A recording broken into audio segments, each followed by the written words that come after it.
welcome everybody to our inaugural, our first ever 30 by 30 inspiring super network policy discussion. This meeting has come about as a suggestion from our inspiring e-zine sponsor, Rachel Shepherd of Toyota, who sadly can't be with us today at the first one, but will be present in future ones. And so stepping into her shoes is the wonderful Rachel Grace, who's people business partner at Toyota. So we'll be handing over to Rachel shortly to share one of their policies. But just to remind everyone, the purpose of the meeting is to provide you, just within this one meeting, with one off-the-shelf policy solution that's necessary to create a workplace within which diverse women and men can thrive. So the aim of it really is for you to be able to all see what someone else is doing, you know, what's kind of led to them creating a policy, how effective it's been, and that you can basically copy it if you want to. Obviously personalize it, make it right for your company, but let's not reinvent the wheel. So then what we might be covering in these meetings are things that we hope have resonance with everybody. So things like future meetings might cover dignity and code of conduct, dignity and respect agendas, recruitment and promotion policies, maternity or paternity or parental or adoption leave policies, women's health and menopause policies. Those are our first ideas as to what might be useful and what might be helpful to be able to see what other people are doing. But obviously, if there's other things that are like burning issues that you think are important and I've just not mentioned it, then please do let us know, and then we will put a kind of a call out. Say if anyone has got a policy that they would be willing to share, then we can add it to the list. So our plan is that these meetings will take place quarterly forever onwards. So, you know, over time, we will cover off many of the different policies that we think are necessary in order to have a gender balanced and inclusive workplace.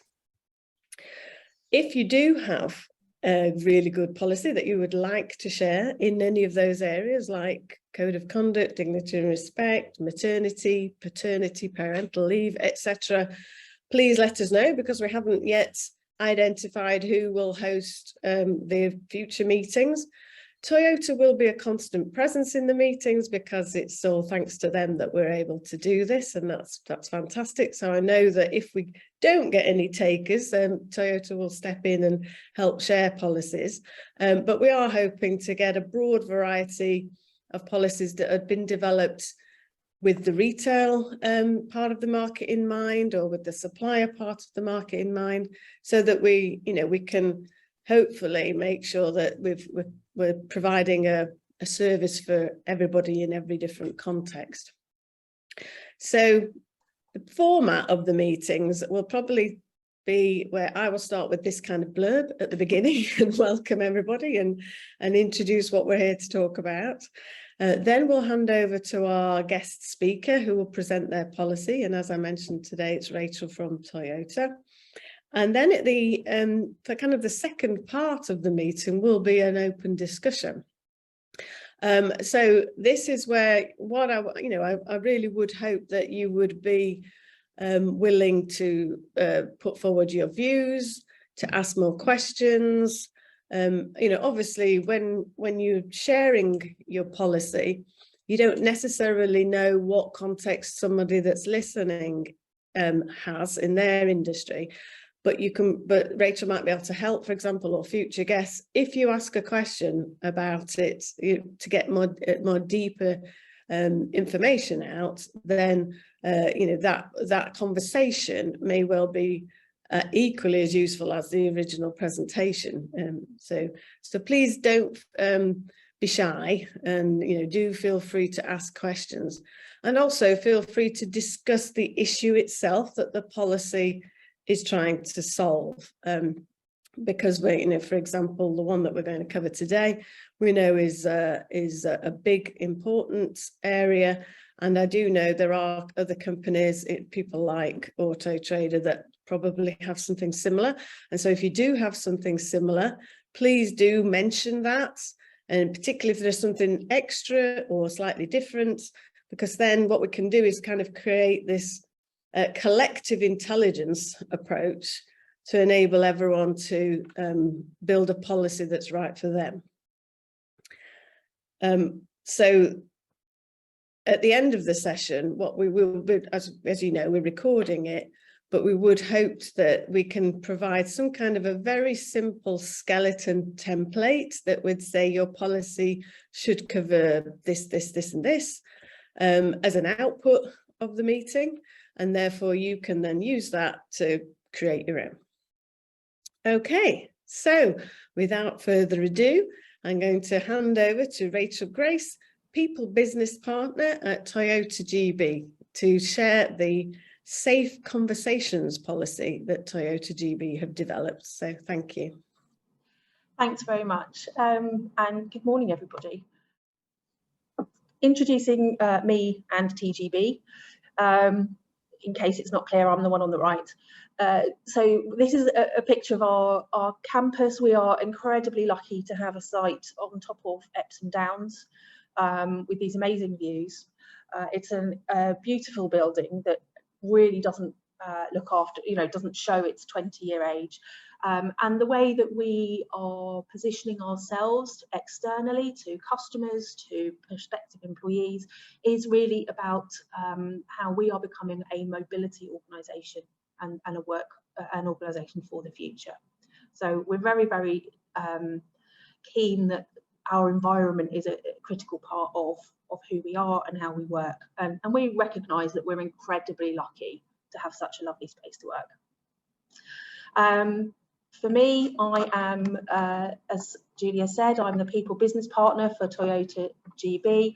I have been with TGB for 8 years now, which means that I'm ever so slightly over halfway to average service at TGB. People do tend to stick around, which is great, but also means that we have fewer opportunities, I suppose, to make changes in our organisation structure, and we have a long business memory for the things that we do.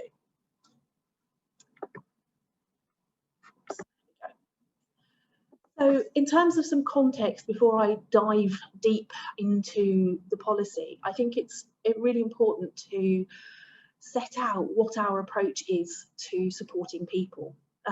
We are very specifically named the people team rather than HR or even worse, personnel, because actually our focus is around people and, as we put on this slide, our employee experience.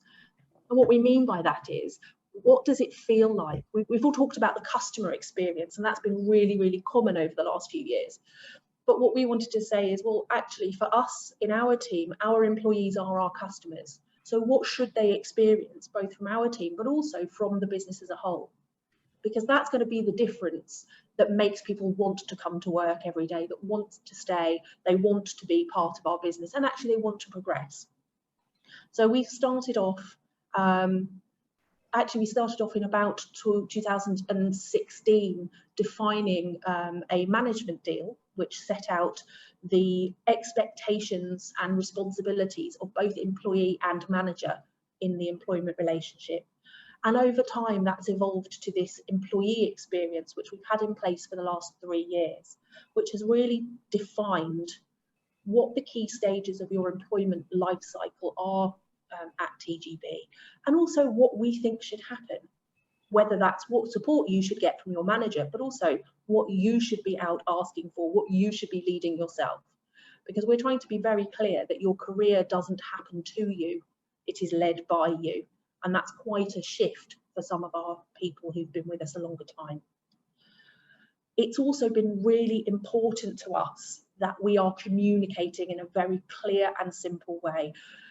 Gone are the days, we hope, of policies written by lawyers in language that is only barely understandable. We want our documentation to be accessible. We want it to be easily read, easily understood, because if it isn't, then we are going to create more work for ourselves and for our managers and for everybody, because they don't understand what it is we're trying to get to. So by setting up, here's the experience, this is the why we are doing it, and then all of our tools and techniques and policies feed into how we are doing it. Going alongside that, we've spent some time developing, as it says, the tools and training around having conversations. Obviously, as well as being a British company, we have a bit of Japanese heritage as well.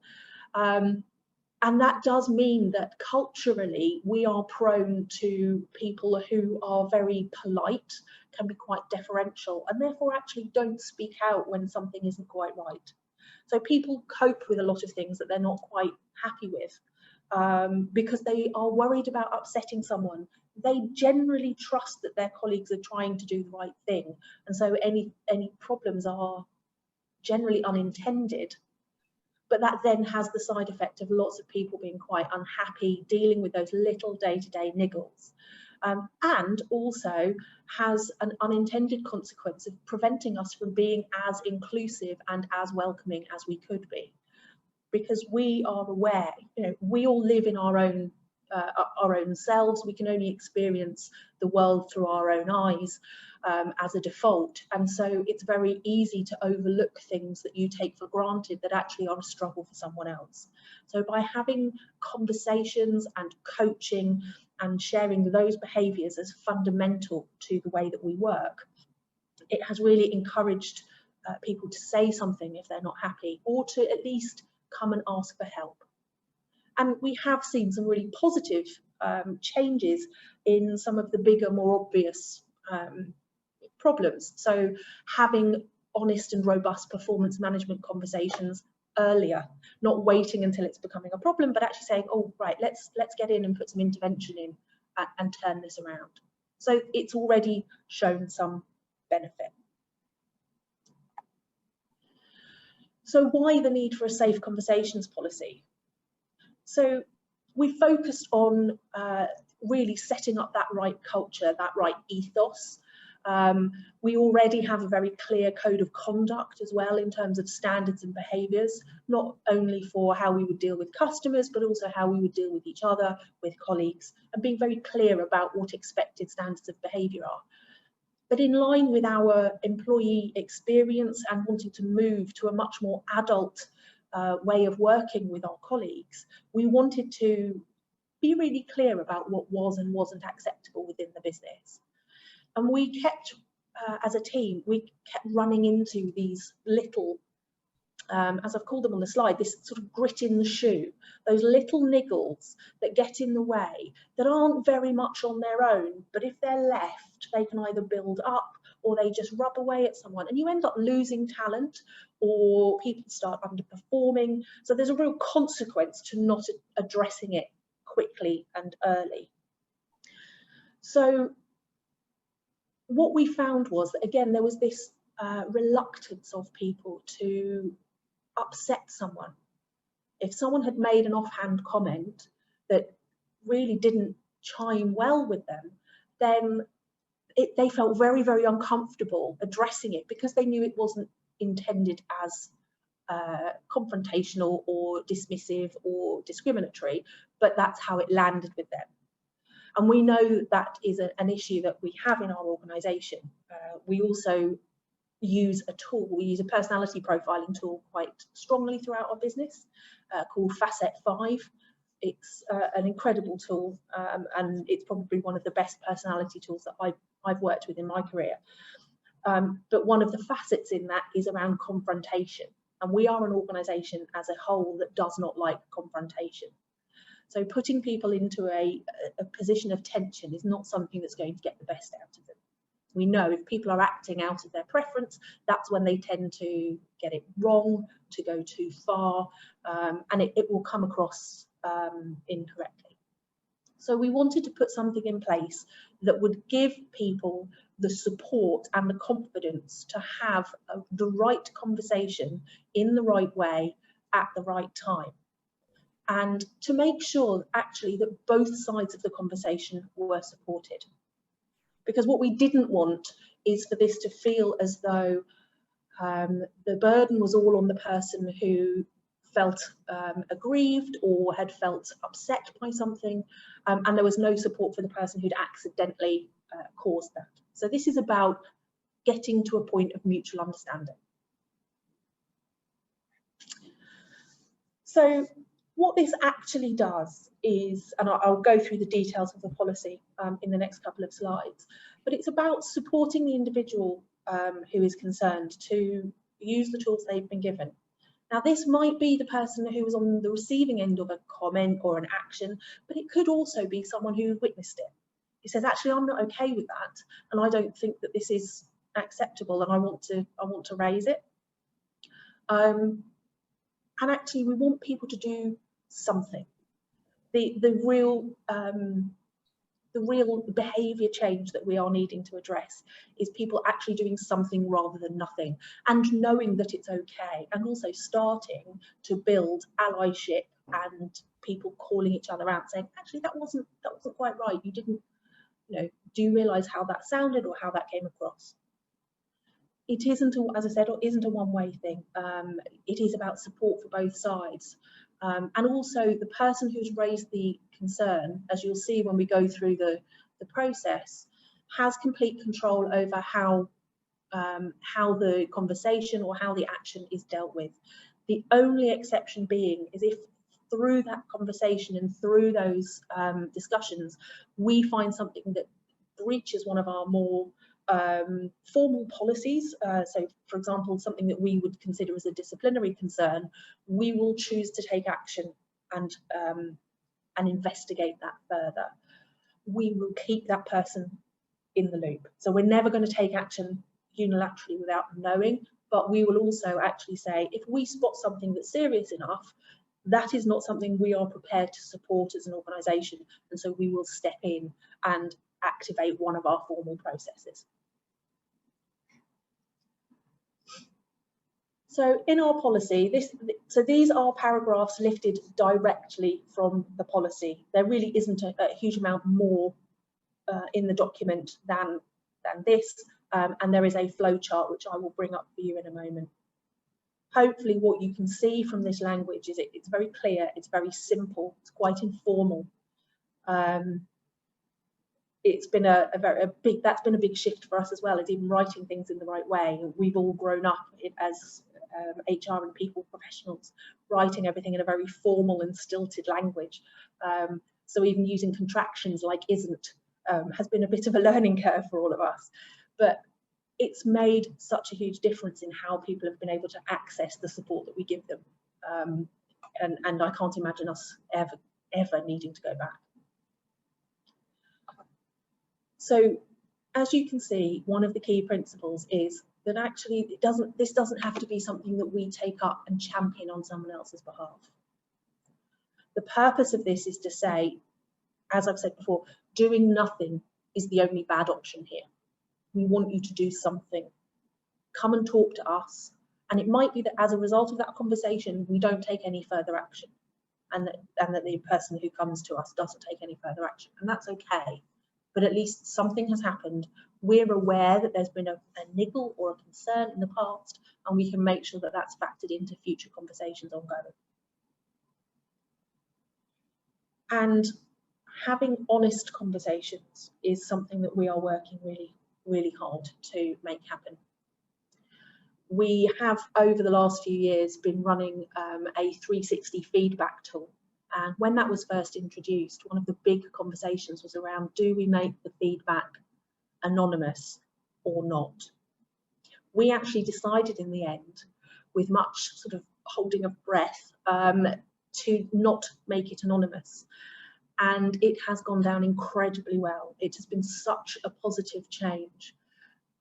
It hasn't, that our fear was that it would lead to people not being honest.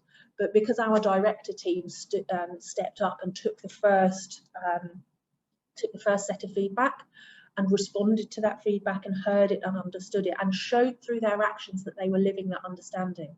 It gave the confidence of the rest of the business to do the same. So we have built over time a culture of being able to set the scene for a conversation, make sure you're walking into it planned, and actually giving people a heads up. You don't just ambush them in the corridor on the way past the coffee machine. So, but we know that some of these conversations take a bit more planning, and if it's something that's very personal to someone, they can feel very sensitive, not quite sure how to pitch it in the right way. So that's where we want this policy to be there as a guidance, as a framework to show that we will stand by you and help you work through this.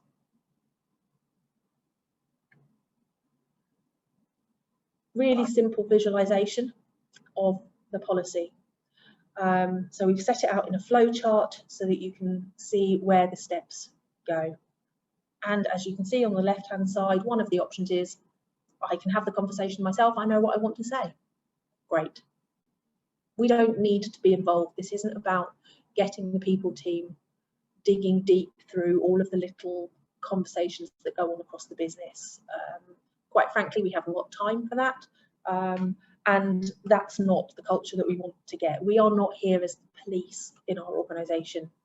We are here as business enablers. We're partners to help the business do the best that they can.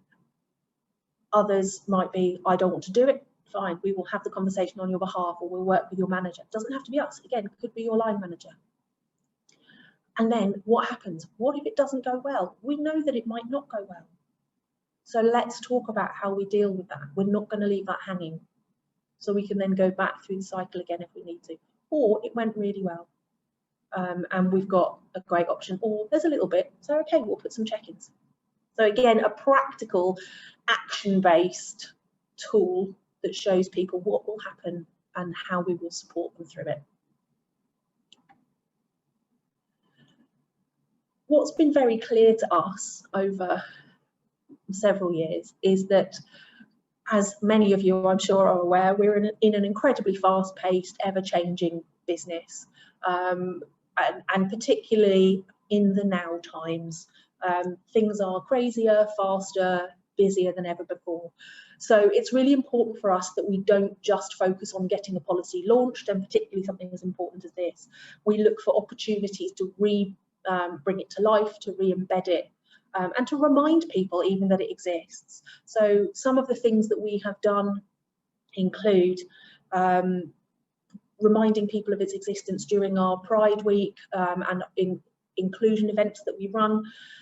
We've added it to our management toolkit. So we have a one-stop shop for all of the tools and policies and things that managers will need to refer to as a starting point. So we've made sure that it's got very clear representation in there.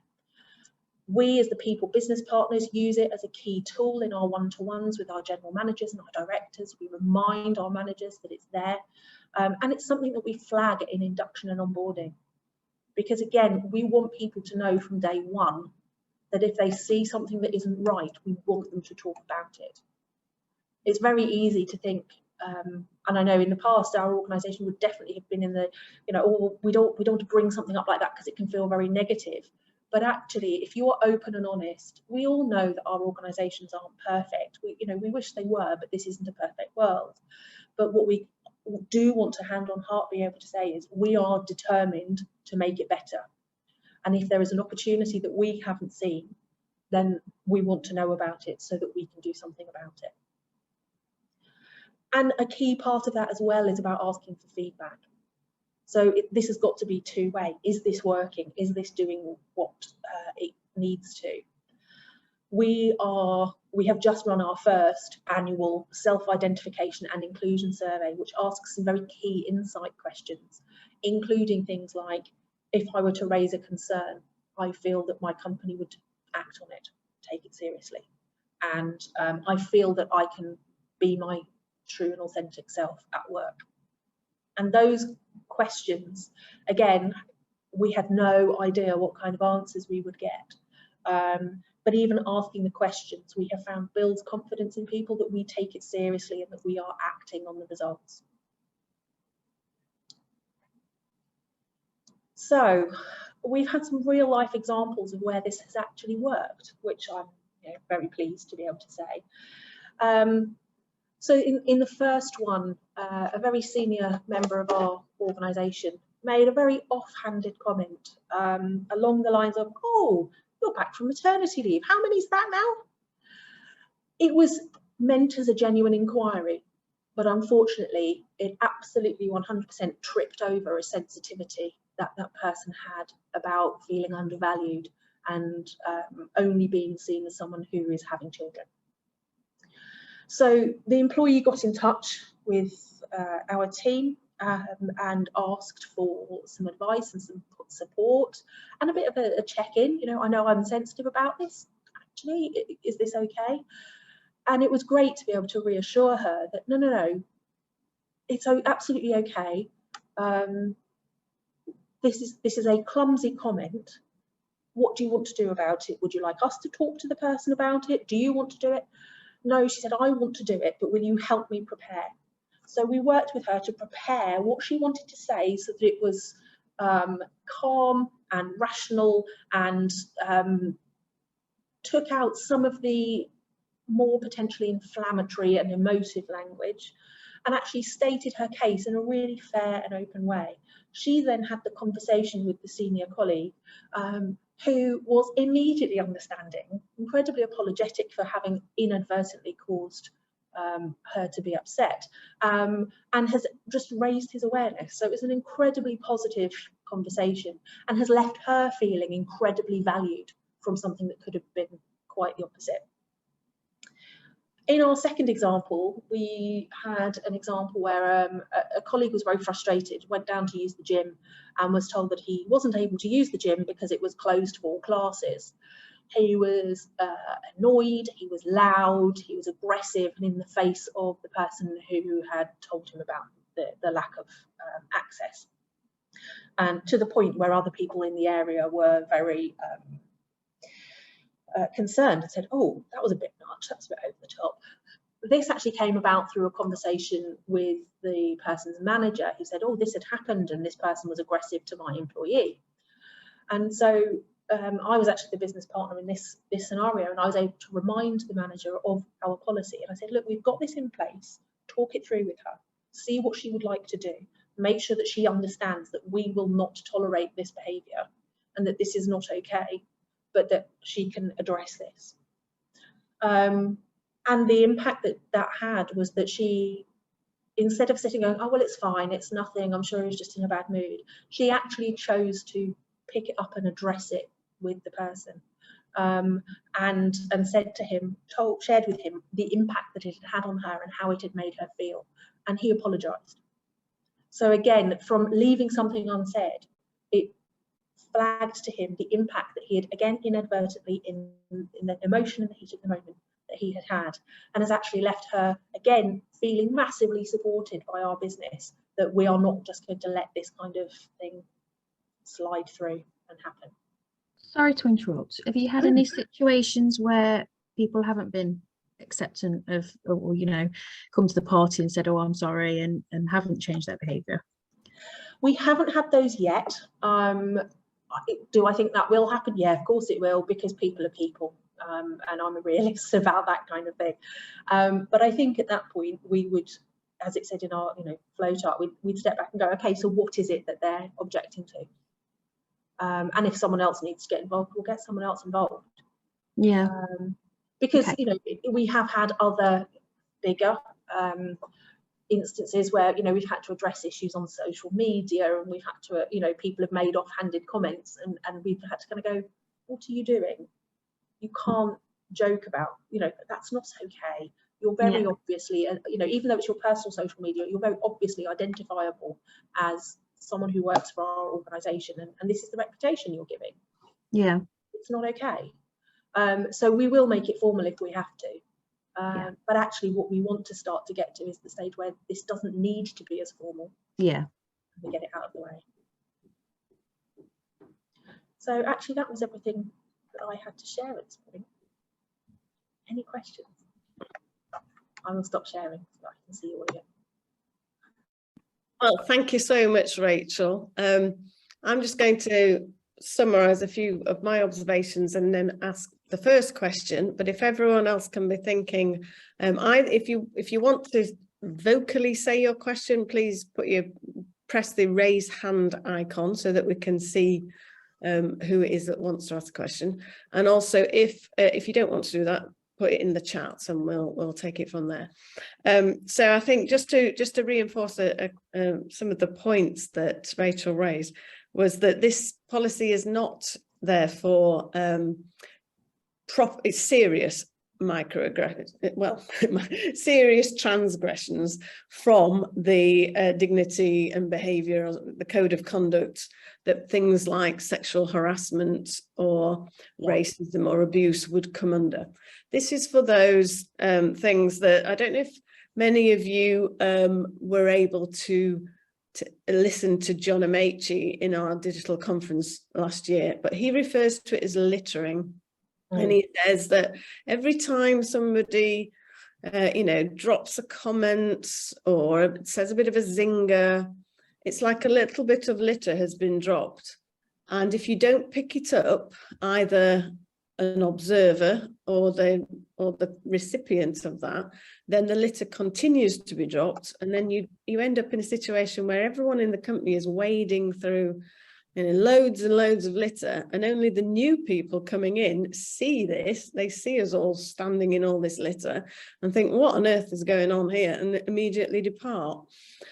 So this is why they're microaggressions. It's important to catch them and remove them in order to them not to taint and make toxic your culture. So this is the point of the Safe Conversations. So my first question to you, Rachel, is obviously there are really three audiences that you're talking to about Safe Conversations. There's about the policy. So there's the person needs to know about it if they've been the recipient of, shall we say, a zinger.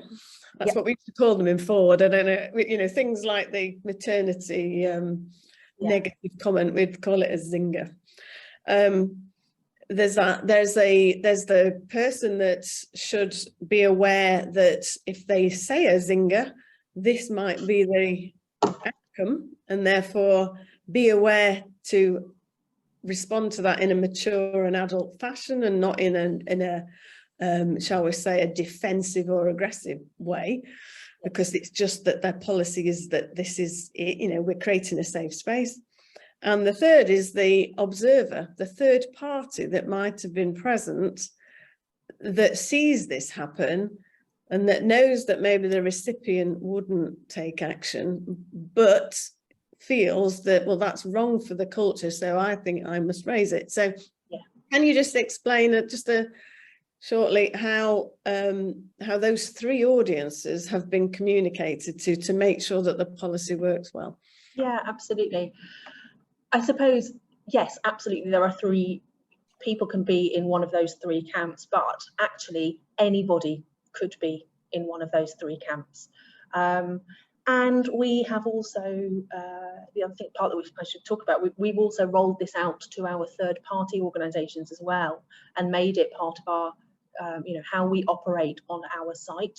So if a third party colleague is working with us on our site as a contractor, then actually we are comfortable supporting them to use this policy if one of our employees says something to them that's not okay, and we would work with their employer in the same way. We communicate with our people in a number of different ways. It's always a challenge, as I'm sure many of you are aware. If we put things on an email, then we're just adding it to the pile. So we tend to try and avoid that if we can for things like policies and new ways of working.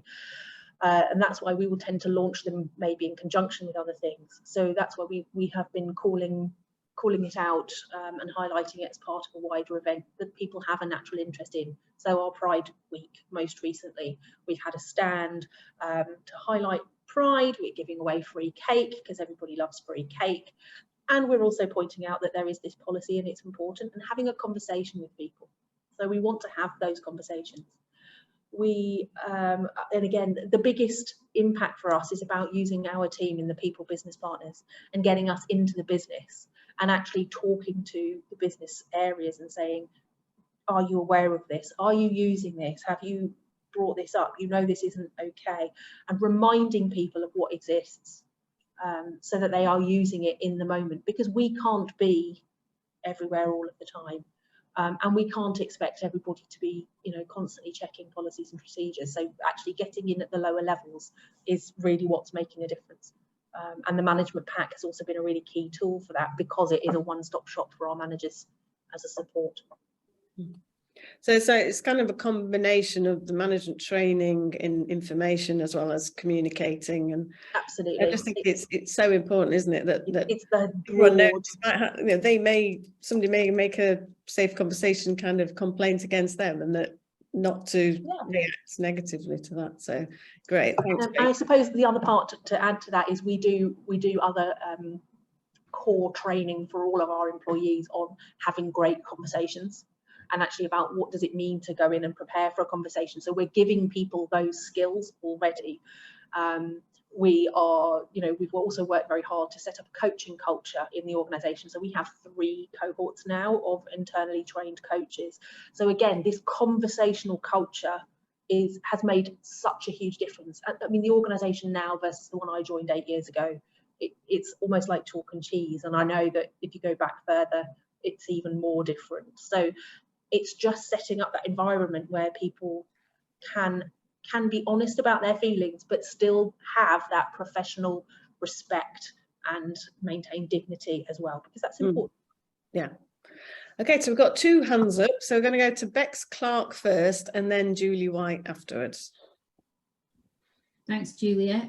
Yeah, mine was a question on your self-identification and inclusion survey. Just keen to understand more about that. We have, you know, like a classic culture amp survey, like an employee opinion survey, and it does include things about being your true self at work, and definitely touches in all areas of diversity and inclusion, but it's not specifically around self-identification and inclusion, and yours sounds like it is. So just keen to understand more.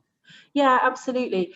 So as I said, this is a new thing for us, and actually it's been championed largely by our European head office, but we're very, very happy to be on board with it. It is around just doing it on its own, because we want to be able to more clearly identify the blockers that we might have to inclusivity.